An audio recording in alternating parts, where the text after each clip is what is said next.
Hello students, welcome back to my YouTube channel study with Aman. आज हम लोग class 9th की बिहाइव बुक का सेकंड चैप्टर यहाँ पे पढ़ने वाले हैं, जो कि हमारा जो चैप्टर यहाँ पे है द साउंड्स ऑफ म्यूजिक, इसका फर्स्ट पार्ट है। इसका जो सेकंड पार्ट है वो शहनाई वाला है, बिस्मिल्लाह खां के बारे में, उसको हम अगले लेक्चर में पढ़ेंगे।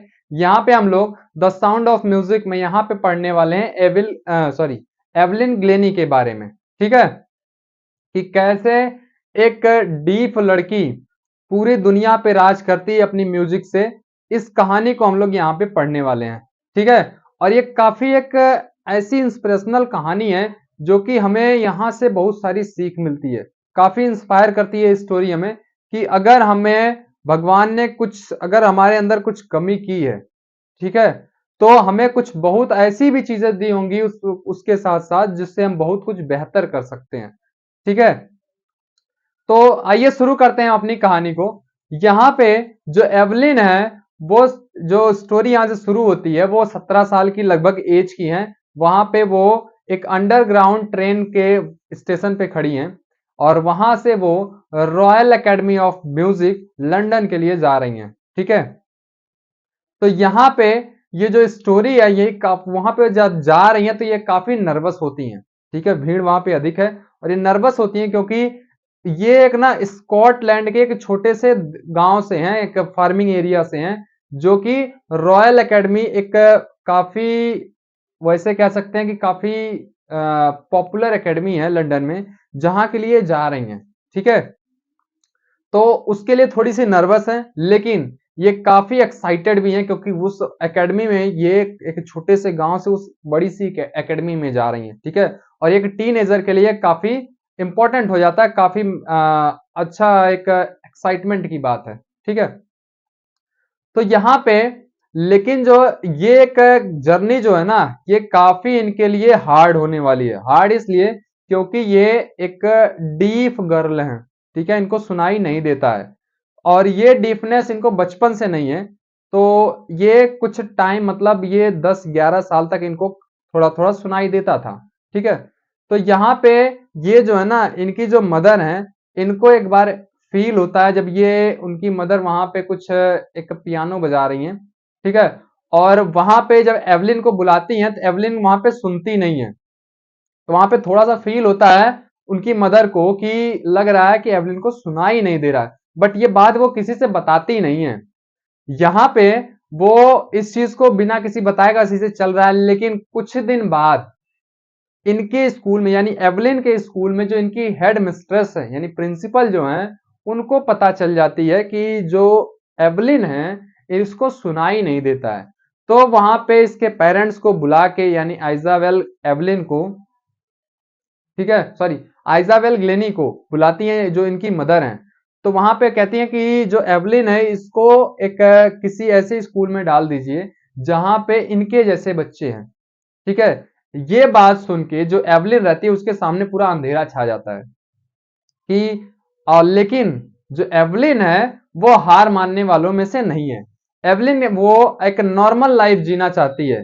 तो अब यहाँ पे जो है ना, एवलिन वो यहाँ पर एक एक दिन ऐसे ही एक लड़की को वहां पे जाइलोफोन बजाते हुए देखती है। इनके इसके मन में भी इच्छा होती है कि वो भी क्या करे, यहाँ पे जाइलोफोन बजाए। तो इसके लिए वो काफी टीचर्स के, म्यूजिक टीचर्स के पास जाती है, लेकिन सब इसको यहाँ पे सिखाने से मना कर देते हैं। लेकिन एक रॉन फॉप्स मिलते हैं, ठीक है, जो कि इसके पोटेंशियल को, एवलिन के पोटेंशियल, इसकी क्षमता को पहचानते हैं और यहाँ पे इसको ट्रेनिंग देने के लिए मान जाते हैं। अब जो रॉन फॉप्स है ना, वो 2 ड्रम लेते हैं इसको सिखाने के लिए। एक बड़ा ड्रम लेते हैं, हाई ड्रम, और एक लोअर ड्रम लेते हैं, 2 अलग अलग टोन के वहां पे वो ड्रम लेते हैं। तो और जब ग्लेनी जो है इनसे बोलते हैं कि जो ड्रम है ना उसको सुनने की बजाय अपनी बॉडी पार्ट से फील करो। तो धीरे धीरे क्या होता है, जो हमारी एवलिन ग्लेनी है उसको जब वो ड्रम बजाती है तो उसको जो हाइयर ड्रम है ना उसको फील तक, कमर के ऊपर वाले जो पार्ट है उसको वो धीरे धीरे फील कर पा रही थी, और कमर के नीचे वाले जो पार्ट है उससे जो लोअर ड्रम है उसको फील कर पा रही है। धीरे धीरे करते करते ये यहाँ पे कई सारे इंस्ट्रूमेंट को इस तरीके से बजाना सीख जाती हैं ये। अब यहाँ पे भले इनको सुनाई नहीं दे रहा है, लेकिन वो इंस्ट्रूमेंट को क्या कर रही है, फील कर ले रही हैं। और फील करने से इतना हो रहा है कि मतलब जो जिसको सुनाई भी दे रहा है उससे भी अच्छा यहाँ पे वो बजा ले रही हैं। ठीक है, अब यहाँ पे एक यूके में ऑर्केस्ट्रा के लिए ये परफॉर्म करने जाती हैं। ठीक है, परफॉर्मेंस के बाद क्या होता है, ये जो एवलिन है ना, ये एक audition royal academy of music London के लिए एक ऑडिशन देती हैं। और अब विश्वास करने वाली चीजें थोड़ी सी नहीं है, क्योंकि यहाँ पे जो है ना एवलिन जो है वो पूरी हिस्ट्री में रॉयल एकेडमी की पूरी हिस्ट्री के अंदर सबसे ज्यादा नंबर ले आती हैं। ठीक है, अब यहाँ पे वो धीरे धीरे इनका 3 साल का कोर्स रहता है, तो वहां से वो ऑर्केस्ट्रा से धीरे धीरे ये सोलो परफॉर्मेंस देना सीख जाती हैं। ऑर्केस्ट्रा का मतलब होता है ग्रुप में देती हैं, और सोलो का मतलब होता है अकेले यहाँ पे परफॉर्म करना। ठीक है, तो यहाँ पे अब 3 साल का कोर्स खत्म होते होते ये वहां पे रॉयल एकेडमी में जो जितने भी टॉप लेवल के अवार्ड रहते हैं वो सब लगभग वहां पे पा लेती हैं। ठीक है, लेकिन इतना पाने के बाद भी इनके अंदर एटीट्यूड नहीं आता है। हमारे अंदर तो थोड़ा सा हम कुछ पाया था, एटीट्यूड आता है, लेकिन इनके अंदर एटीट्यूड नहीं आता है, और वहां पे और भी मेहनत ये करती हैं। उसके बाद इनकी परफॉर्मेंस होती है ना, वो लोग देखना काफी पसंद करने लगे हैं। ठीक है, अब जो हमारे यहाँ पे राइटर हैं, राइटर देबोरा कॉली, ठीक है, ये इनसे मिलते हैं यहाँ पे, और लगभग 2 घंटे का डिस्कशन होता है इनके बीच में। यहाँ पे जो कॉली हैं वो एक मेरी तरह से थोड़ी सी बड़ी बड़ी उनकी दाढ़ी है, तो अब ये जो हमारी एवलिन है इसको सुनाई नहीं देता, तो ये लिप यहाँ पे लिप रीडिंग करती हैं, और इनकी काफी बड़ी बड़ी दाढ़ी मूछ है, तो थोड़े से लिप रीड करने में इनको प्रॉब्लम होती है। तो वहां पे वो सिर्फ लिप नहीं, इनका पूरा फेस देखती हैं हमारे राइटर का, और यहाँ पे एक भी वर्ड वो मिस नहीं करती हैं। पूरा जितना यहाँ पे राइटर बोलते हैं पूरी बातें वो वहां पे समझती हैं और इनका रिप्लाई करती हैं। लेकिन उन्होंने ये नहीं बताया, यहाँ तो स्कॉट वाली वो लैंग्वेज बोल ले रही थी, ये बात राइटर को समझ में आती है, क्योंकि लगभग 11 साल तक इनको सुनाई देता है एवलिन को। लेकिन यहाँ पे उन्होंने जापानीज और फ्रेंच कैसे सीखी इसके बारे में एवलिन ने नहीं बताया है। ठीक है, लेकिन यहाँ पे इन्होंने म्यूजिक के बारे में बताया है कि यहाँ पे जितने भी क्लासिकल हमारे म्यूजिशियन थे उनसे कहीं ज्यादा मेहनत एवलिन करती थी। ठीक है, अब इसके बाद क्या होता है, ये जो एवलिन है यहाँ पे काफी बिजी हो जाती हैं। पूरी दुनिया से इनको वहां पे परफॉर्मेंस के लिए बुलाया जाता है। मतलब हर अलग, जैसे थोड़ी लोग फेमस हो जाते हैं तो वहां पे अलग अलग सोलो परफॉर्मेंस के लिए, ऑर्केस्ट्रा के लिए यहाँ पे इनको इनवाइट किया जाता है, और ये काफी एक बिजी हो जाती हैं। ठीक है, इसके बाद जो है यहाँ पे एवलिन बताती हैं कि किस तरीके से उन्होंने म्यूजिक को फील किया, किस तरीके से उन्होंने सीखा। तो यहाँ पे एवलिन बताती हैं कि सिर्फ यहाँ पे बॉडी ऐसा नहीं था कि वो जो सुनती थी, मतलब सुन नहीं पाती थी, तो वो यहाँ पे कुछ बॉडी पार्ट से ही वहां पे म्यूजिक को फील कर पा रही थी। यहाँ पर म्यूजिक उनकी जो है ना, वो कहते हैं ना, रग रग में समा गई थी। ये अपनी स्किन से, अपने नेल से, अपने यहाँ पे गाल से, हर एक चीज, यहाँ तक कि अपने हेयर से, हर एक बॉडी पार्ट, छोटे छोटे बॉडी पार्ट से भी क्या करती थी, म्यूजिक को यहाँ पे वो फील कर पाती थी। ठीक है, सोचिए एक ऐसी लड़की जिसको सुनाई नहीं देता है, वो म्यूजिक की दुनिया में इतनी आगे आ गई है। ठीक है, और इसके बाद क्या होता है, 1991 में इनको एक अवार्ड दिया जाता है, जिस अवार्ड का नाम है royal philharmonic society prestigious soloist of the year award.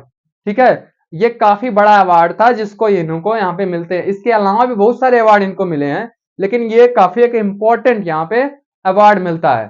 ठीक है, अब यहां पर एक एन रिचलिन है, ठीक है, जो एक संस्था से है जहां पे डीप बच्चों को, वो एक संस्था है डीप बच्चों की। ठीक है, तो वो यहां पर बताते हैं कि ये सिर्फ जो है ना, एवलिन जो है ये डीप बच्चों के लिए काफी एक इंस्पिरेशनल गर्ल है।